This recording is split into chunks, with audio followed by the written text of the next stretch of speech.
When the vast theater of global diplomacy, where nations rise and rivalries clash, a single voice can echo louder than armies, and a single phrase can shift the balance of power.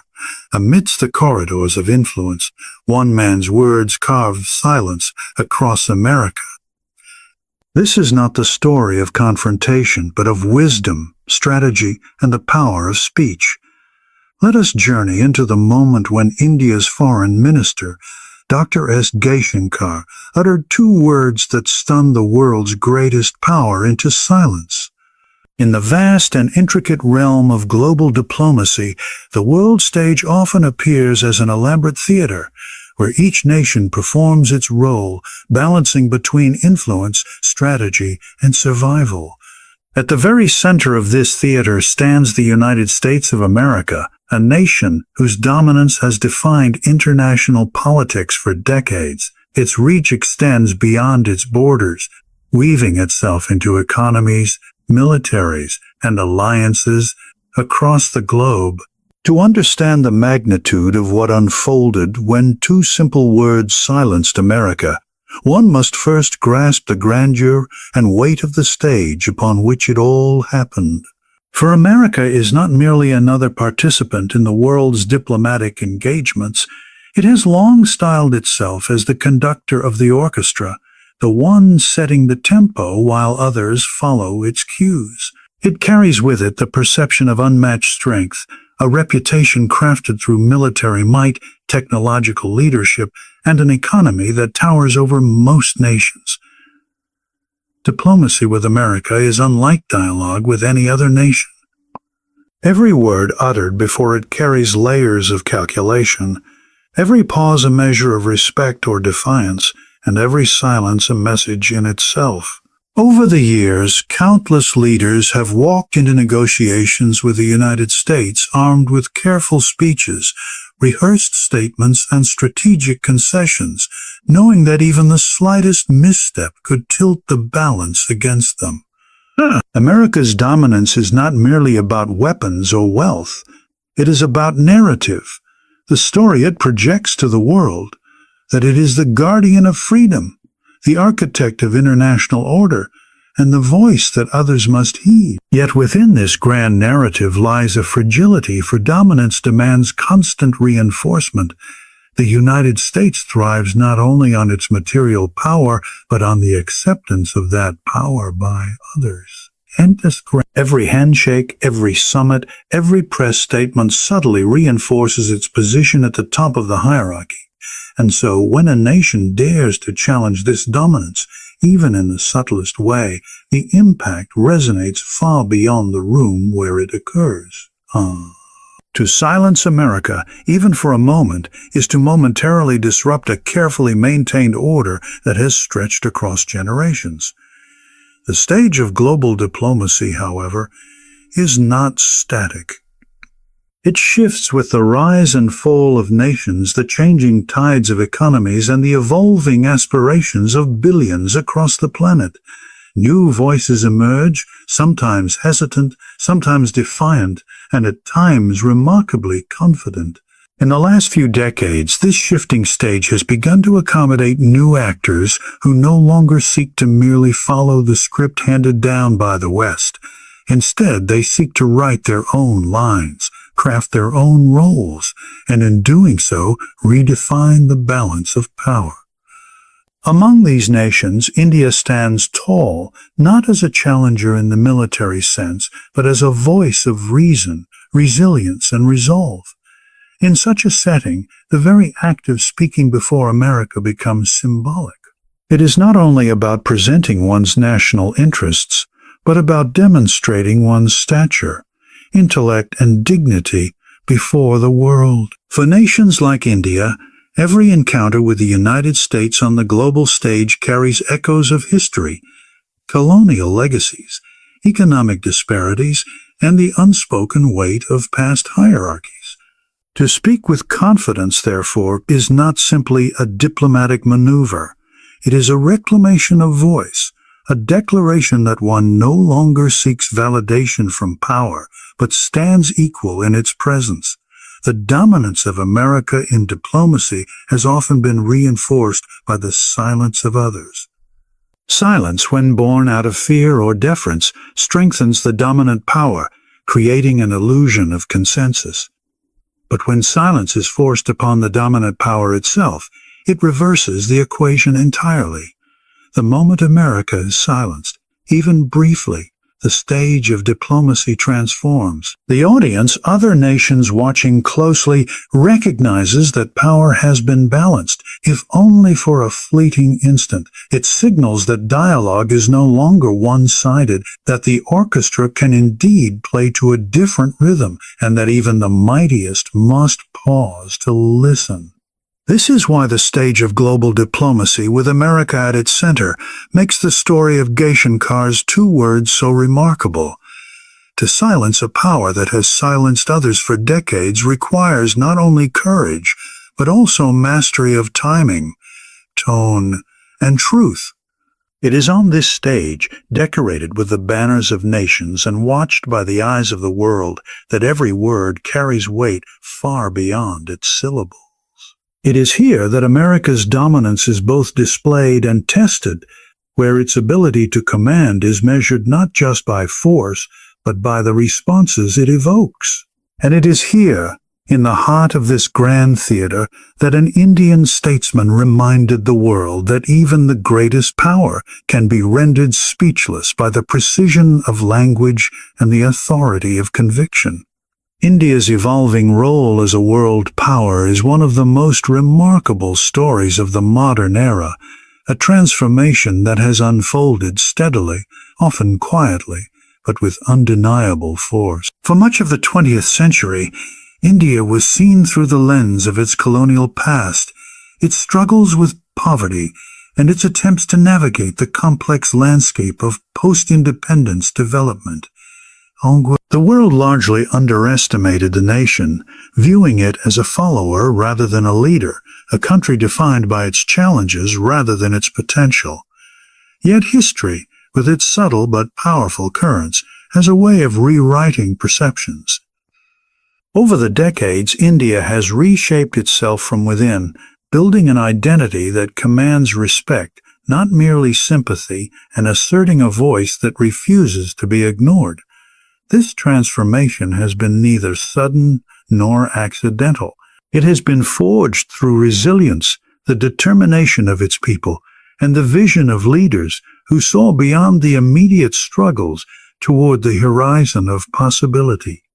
The foundation of India's rise rests upon its democratic ethos, its ability to balance diversity with unity, and its capacity to absorb the shocks of change while continuing to progress. At a time when many nations faltered under the weight of political turmoil or authoritarian rule, India held firm to its democratic principles, imperfect yet enduring. That in itself gave the world a reason to take notice, for in the heart of Asia was a vast and populous nation that proved democracy could thrive outside the Western mold. But democracy alone does not create power. It is the combination of political stability, economic growth, and strategic vision that elevates a nation onto the world stage. India's economy, once dismissed as stagnant and constrained, began to expand in ways that defied old stereotypes. With liberalization in the 1990s, a new chapter opened, unleashing entrepreneurial spirit and global integration. India became not just a hub of outsourcing, but a powerhouse of innovation, technology, and industry.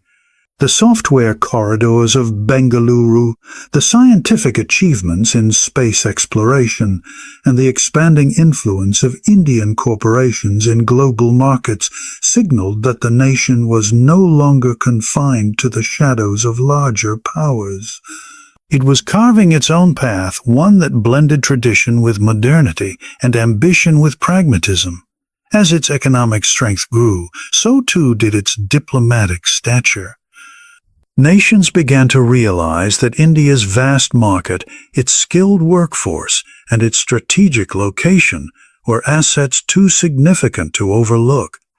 More than just a participant, India became an indispensable player in shaping regional stability and global cooperation. In matters of climate change, energy security, and global health, India's voice carried the weight of not only a billion citizens, but of a nation that understood the challenges of both development and sustainability.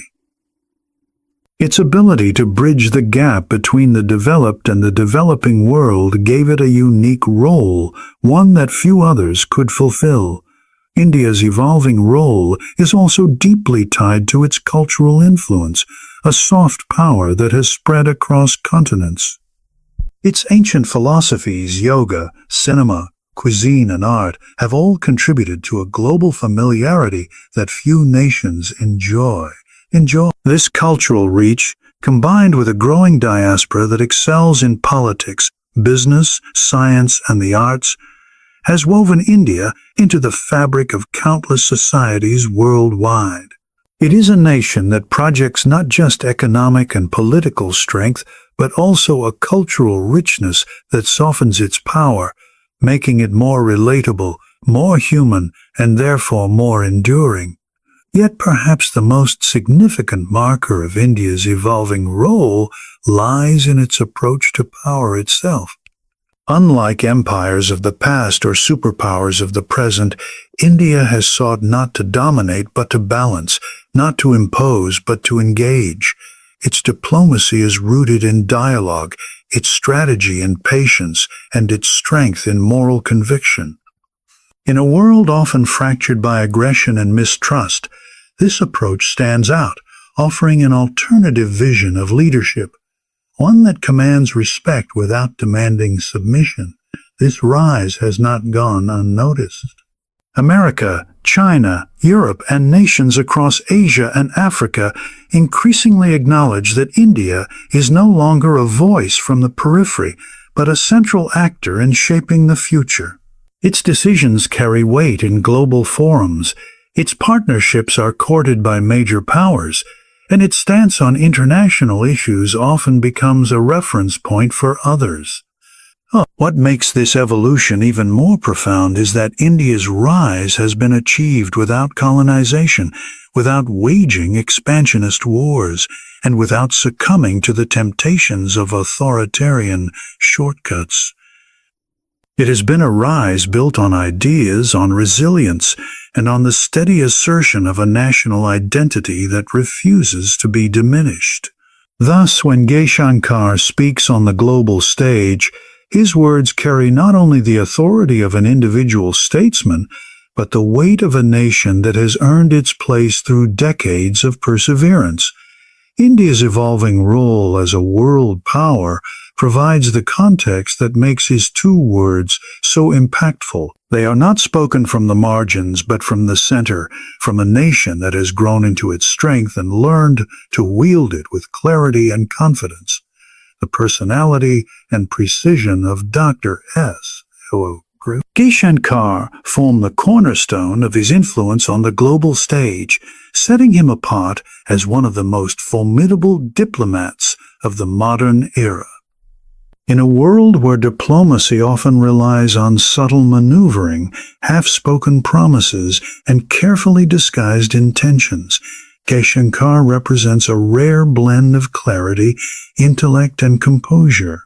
His presence itself carries an aura of authority, not through flamboyance or theatrics, but through a quiet confidence that commands respect.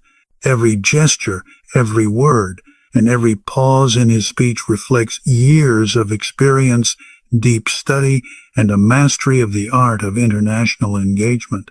Unlike many political leaders who rely on rhetoric, Jaishankar relies on substance, and that substance makes his words strike with precision. What sets him apart is his ability to balance humility with firmness. He does not overwhelm conversations with unnecessary force, nor does he retreat into silence when challenged. Instead, he measures his responses with surgical accuracy, delivering exactly what is required to communicate the point without wasting words. This economy of language gives his statements a sharpness, a quality that allows them to pierce through the noise of political chatter. To those who listen, his words are not simply sentences strung together. They are carefully crafted instruments of persuasion and authority. This is why, when he chooses to speak, even adversaries pay attention, for they know that his precision is never accidental. It is the product of both strategy and conviction. His personality is rooted in discipline, shaped by decades of service in the Indian Foreign Service. He has lived through complex negotiations, delicate treaties, and moments where the smallest miscalculation could have had massive consequences.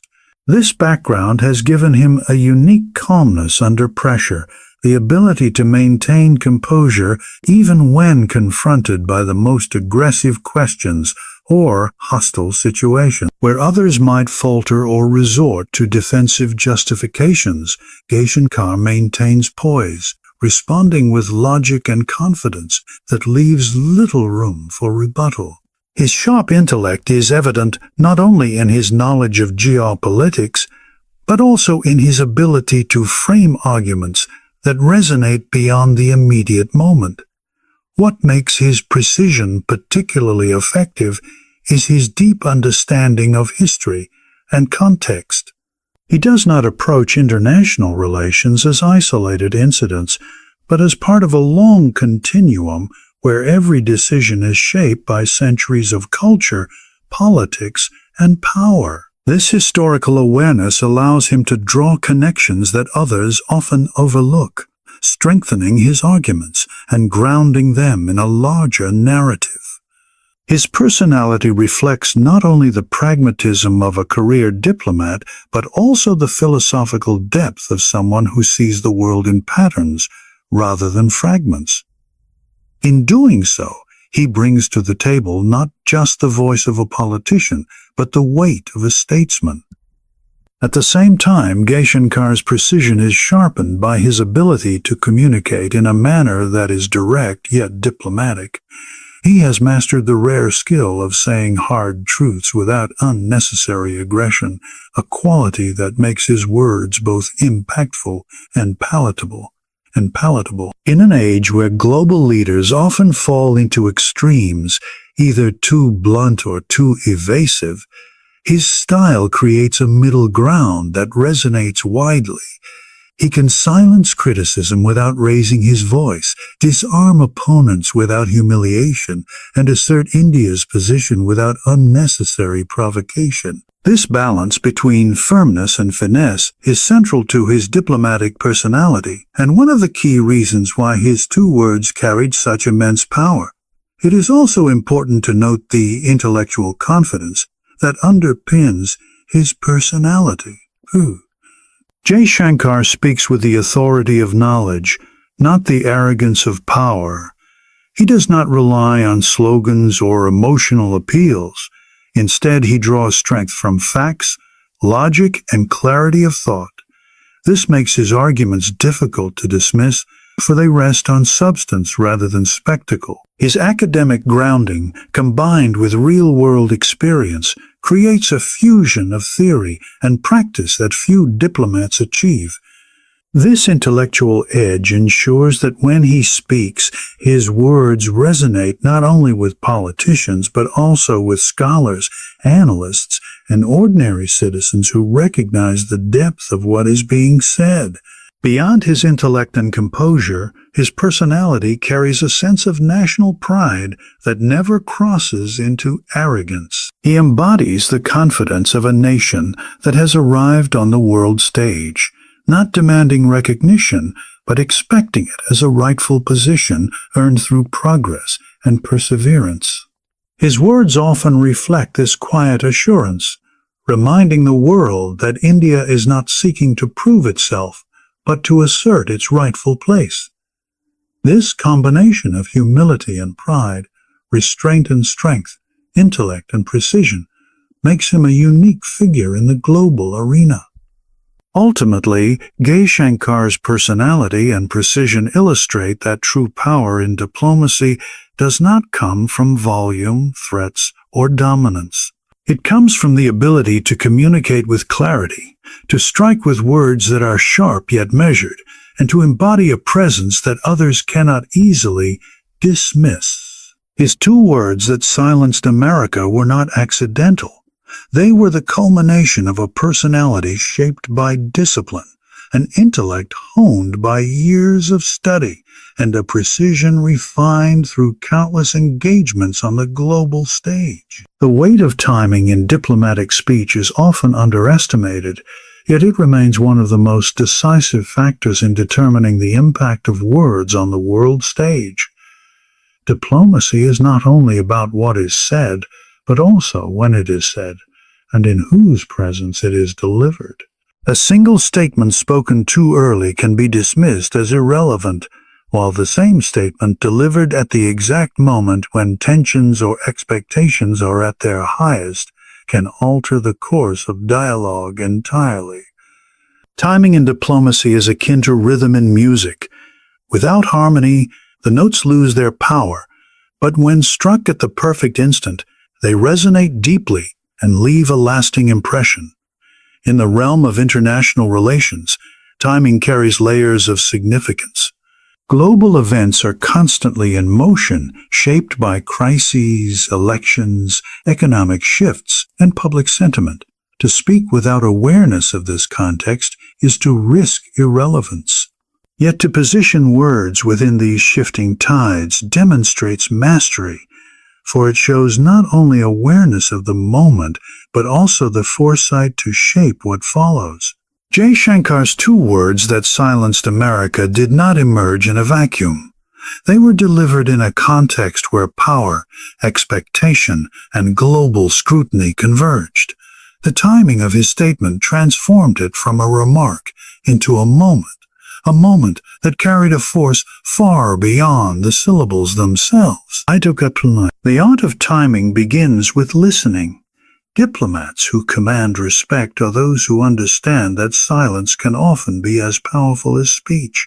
By waiting, by absorbing, and by measuring the flow of discussion, they identify the precise opening where words will carry maximum effect. Jaishankar's strength lies in this ability to hold back until the moment demands his intervention. When he speaks, it is not to fill silence, but to redefine it. His timing ensures that the words he chooses are not merely added to the conversation, but shift its very direction. Timing also reflects confidence. Leaders who rush to respond often betray insecurity, a desire to assert themselves without waiting for the right opportunity. By contrast, those who can withhold their voice until the exact moment reveal that they are not anxious to be heard, but certain that when they are, their words will matter. This restraint amplifies authority, for it suggests a deeper control over both the conversation and the emotions driving it. Jaishankar's timing in delivering his 2 words revealed this mastery. He understood the pulse of the discussion, the weight of expectation, and the silence that precedes impact. His statement was not forced. It was inevitable, and that inevitability magnified its effect. Timing in diplomacy is also tied to the audience. A statement made behind closed doors may influence policy quietly, while the same statement made on an open stage before cameras becomes a symbol. To silence America publicly is not the same as to silence it privately. The timing of Jaishankar's words ensured that they were not only heard by American officials, but by the global audience observing the exchange. This elevated the moment from a diplomatic interaction to a demonstration of power, a reminder to the world that India could assert itself with elegance and confidence even before the most dominant nation. The psychology of timing plays a crucial role as well. Human beings are more susceptible to words when they come unexpectedly, breaking the rhythm of what was anticipated. America, accustomed to commanding the dialogue, did not expect to be halted by brevity. The timing of Jaishankar's interjection disrupted the usual flow, catching his audience off guard. This is why silence followed his words, not because they were the most elaborate argument, but because they arrived at a moment when no one anticipated such precision. And it was the pause that followed, the absence of immediate rebuttal, that revealed the power of his timing. In diplomacy, timing also communicates respect or defiance. To speak first can signal eagerness or submission, while to wait and then intervene at the decisive instant signals confidence and equality. Jaishankar's timing conveyed that India was not seeking validation from America, nor was it waiting for approval. Instead, it was asserting itself as an equal partner, capable of influencing the direction of the conversation at will. This subtle yet profound message is one that only timing could deliver effectively. Moreover, timing magnifies brevity. A short statement delivered at the wrong moment can be overlooked, but the same words delivered at the peak of attention become unforgettable. Jaishankar's 2 words were powerful not only because of what they meant, but because of when they were spoken. They arrived at the exact intersection where anticipation, tension, and silence converged, turning a small phrase into a historic pause. The timing elevated his words from ordinary speech to a lesson in strategic communication. Diplomatic timing, therefore, is not accidental but cultivated. It requires patience, perception, and a profound awareness of the dynamics of power. Jaishankar demonstrated that true influence is not about constant speech or endless arguments. It is about waiting for the moment when a few words can outweigh volumes. His mastery of timing allowed him to turn a brief interjection into an event that reverberated across nations, reminding the world that the force of diplomacy lies not in how much is spoken, but in knowing precisely when to speak. The power of 2 words over long negotiations demonstrates the extraordinary influence that language can wield in the highest corridors of diplomacy. In a world where treaties are drafted with pages upon pages of clauses, where summits often stretch for hours with endless discussions and counter-arguments, it seems almost unimaginable that brevity could achieve what length and detail often cannot. Yet history has shown repeatedly that the most powerful interventions are often the simplest, the words that cut through layers of complexity to expose a fundamental truth. In this sense, the moment when Jaishankar delivered his 2 words was not merely a clever remark, but a profound lesson in the art of diplomacy itself. Negotiations, particularly with a power like the United States, are rarely straightforward. They are shaped by competing agendas, subtle power plays, and the constant tension between cooperation and confrontation. Every side seeks to assert its interests while maintaining the appearance of partnership. This results in long discussions where much is said but little is resolved, where carefully chosen phrases mask disagreements and diplomatic language smooths over deep divides. Against such a backdrop, words that are sharp, direct, and irrefutable gain unusual strength, for they pierce through the fog of negotiation and force acknowledgement of a reality that cannot be ignored. The beauty of 2 words lies in their simplicity. Simplicity in diplomacy is not weakness, it is power. Complex arguments can be challenged, debated, and diluted, but a short, precise statement leaves little room for maneuver. It demands either acceptance or open rejection, and often the latter is too costly for the other side. In this way, brevity traps the opponent, not through aggression but through undeniable clarity. Jaishankar's 2 words achieved exactly this effect.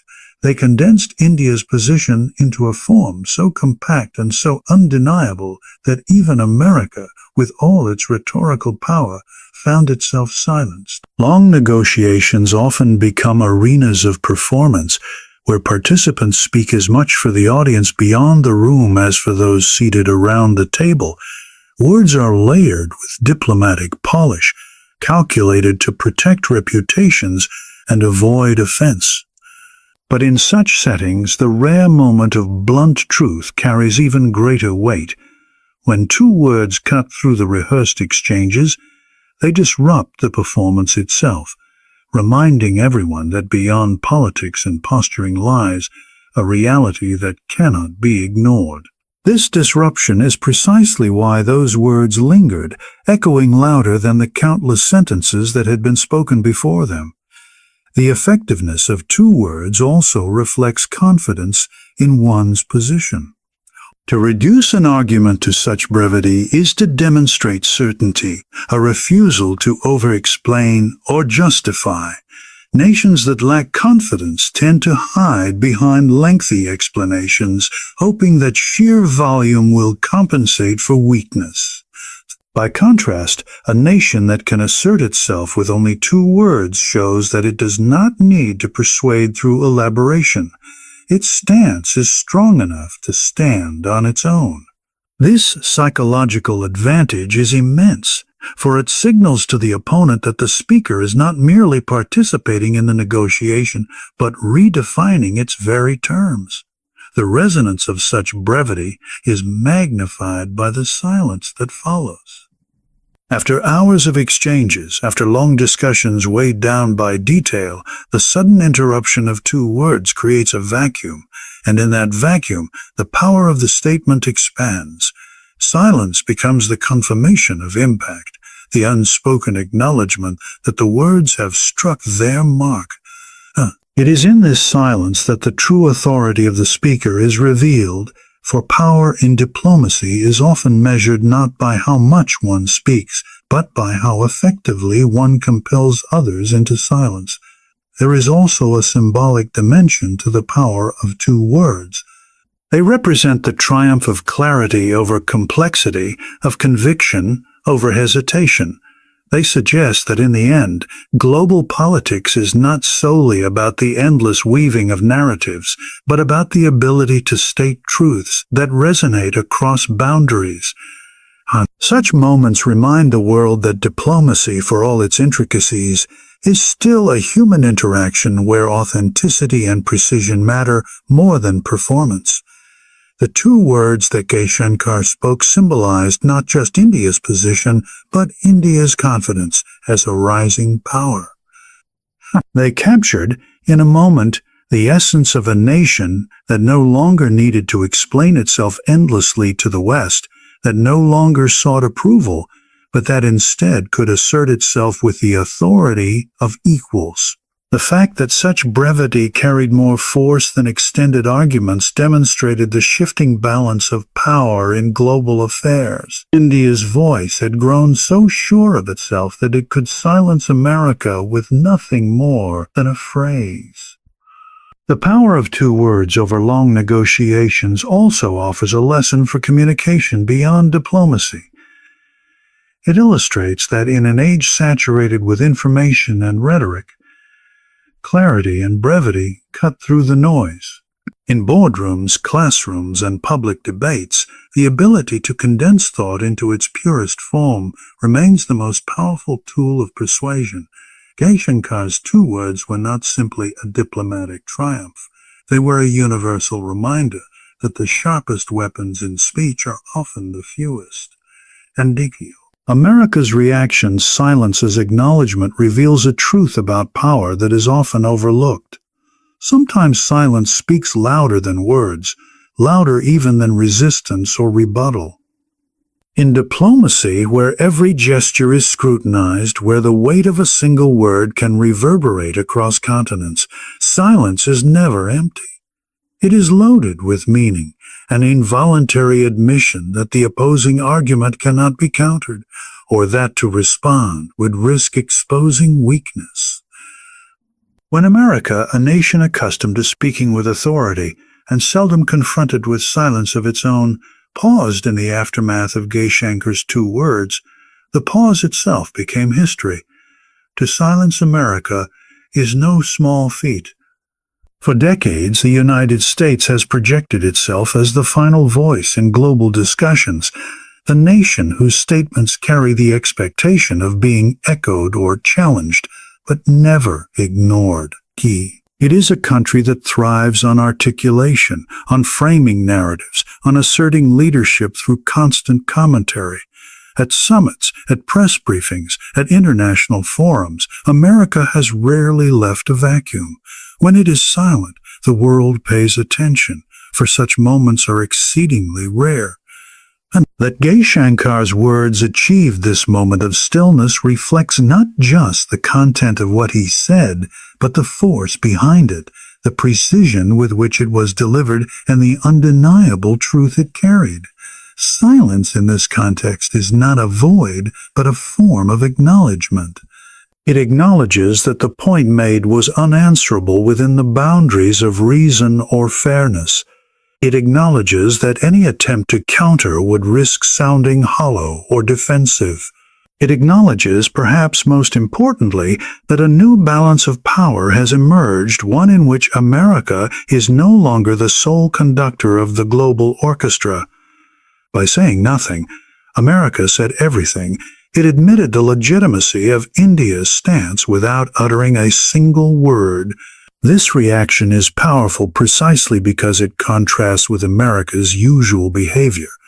The United States is known for its quick responses, its ability to craft narratives on the spot, its refusal to let challenges pass without comment.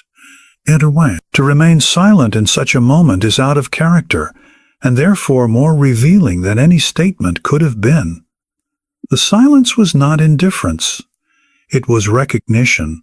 It carried the weight of understanding that the words spoken by Jaishankar had struck a chord too deep to dismiss. In diplomatic theater, silence is a rare commodity because every side seeks to be heard. To hold silence, therefore, is to concede the stage, even if momentarily, to another. When America paused, it ceded the spotlight to India, allowing Jaishankar's words to hang in the air unchallenged, unbroken. That moment belonged entirely to him and to the nation he represented. The symbolism of this cannot be overstated, for it was not just a personal victory but a national one. It reminded the world that India's voice could command attention and respect, even in the presence of the most dominant power. The psychology of silence makes this acknowledgement even more striking. Human beings instinctively interpret silence after a strong statement as agreement or admission. The absence of denial creates space for the truth to settle in the minds of listeners. In that silence, the audience, whether diplomats, journalists, or citizens, interprets the words as valid, as something that even the most powerful nation could not refute. The silence becomes evidence of the statement. America's pause, therefore, was not simply a lack of response. It was an unintentional validation that magnified the force of Jaishankar's remark. Furthermore, silence in diplomacy has a way of rippling outward. Observers note it, commentators analyze it, and other nations interpret it as a signal. When America does not respond, the silence becomes part of the narrative, a story in itself. Other nations see it as a sign that the United States has been challenged successfully, that it is not invincible in the arena of dialogue. For India, this was not merely about silencing one country. It was about demonstrating to the world that the dynamics of global power were shifting, that even the most assertive voices could be met with calm, sharp resistance. The symbolic power of this moment extended beyond the individuals in the room. It became a metaphor for the broader geopolitical reality, that the world was no longer unipolar, that nations like India were rising with confidence, and that America could no longer expect its words to go unanswered or its authority to remain unquestioned. The silence was the sound of transition, the pause before a new era of multipolar dialogue where others had as much right to define the conversation as the United States. The reaction also reflects the respect that brevity can command. And had Jaishankar delivered a long speech, America would have responded in kind with counter-arguments and rebuttals, but the precision of 2 words left no room for lengthy exchanges. To respond would have seemed excessive, even insecure, while to remain silent allowed America to retain a degree of dignity. Yet in choosing silence, it confirmed the depth of the blow. In that way, silence was both a shield and a surrender, a careful attempt to avoid escalation while simultaneously admitting defeat. India's rise through intellect, not aggression, is one of the defining characteristics of its journey into global prominence, a path that stands in stark contrast to the histories of many great powers before it. The traditional story of nations ascending to influence has often been told through conquest, wars, and displays of military dominance. Empires of the past carved their presence into the world map with armies and invasions, leaving behind legacies of violence and domination. Yet India's ascent carries a different narrative, one not fueled by aggression, but by the sheer force of intellect, innovation, and persuasion. This distinction is what makes India's story so compelling, and it is precisely this foundation that lent weight to the 2 words Jaishankar delivered when he silenced America. India has always been a civilization that prized knowledge as a source of strength. And from the ancient universities of Nalanda and Takshashila to the philosophical debates of its sages, India's tradition has long placed wisdom at the center of power. In modern times, this legacy has manifested in education, science, technology, and diplomacy. Unlike nations that sought to impose themselves militarily, India has sought to elevate itself through ideas and innovation. Its scientists launched missions to Mars on a fraction of the budget spent by other powers. Its engineers designed solutions for problems faced by billions, and its thinkers contributed to shaping global discussions on sustainability, equity, and justice. This intellectual edge has become its weapon of choice, a means to influence the world without firing a shot. Diplomacy, too, has been a battlefield where India has deployed intellect over intimidation. Figures like Jaishankar exemplify this approach, showing that carefully chosen words can achieve outcomes that armies cannot. India's position on global issues, whether climate change, trade, or security, is crafted not from a desire to dominate but from an ability to argue persuasively, to present reasoned solutions that resonate beyond borders. In forums where louder voices often try to drown out others, India's calm articulation of its stance has carved space for it to be heard. The 2 words that silenced America were a continuation of this tradition, a moment where intellect asserted itself against raw dominance, reminding the world that the sharpest sword is still the mind. India's rise through intellect is also visible in the strength of its diaspora. Across the globe, Indians have earned respect not by force but by contribution. In boardrooms, laboratories, universities, and parliaments, the Indian presence is felt through excellence in thought and action. CEOs of major global corporations, innovators driving technology, and leaders shaping public policy have their roots in India, and their success speaks to a culture that values knowledge as the ultimate currency. This global intellectual footprint enhances India's influence, creating bridges of respect and collaboration that no amount of military pressure could build. It is a power both subtle and pervasive, one that grows not by coercion, but by admiration and necessity.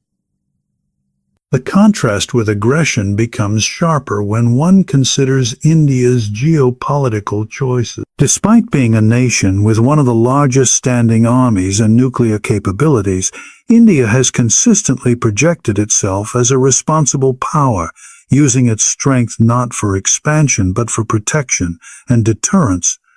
Its military might exists, but it is not the primary tool of its diplomacy. Instead, India prefers to engage with dialogue, to seek partnerships, and to resolve disputes through reasoning.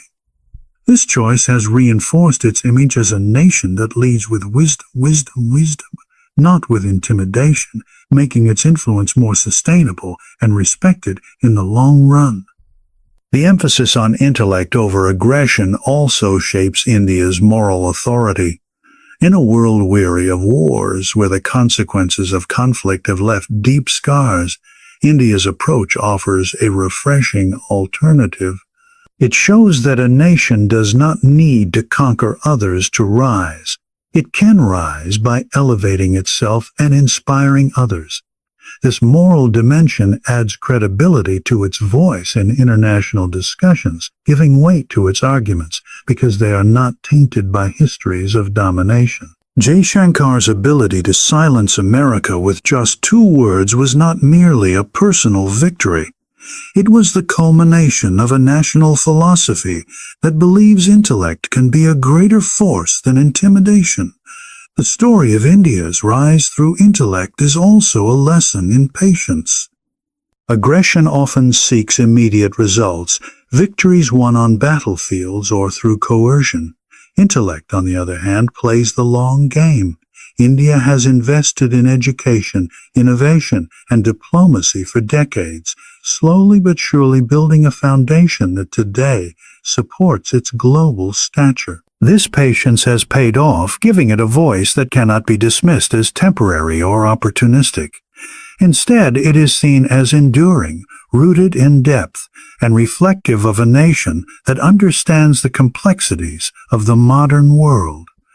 Ultimately, India's ascent by intellect demonstrates that true power lies not in the ability to dominate, but in the ability to influence and inspire. The silence that followed Jaishankar's 2 words was more than a diplomatic pause. It was recognition of the kind of power India represents. A power that does not rely on fear, but on respect.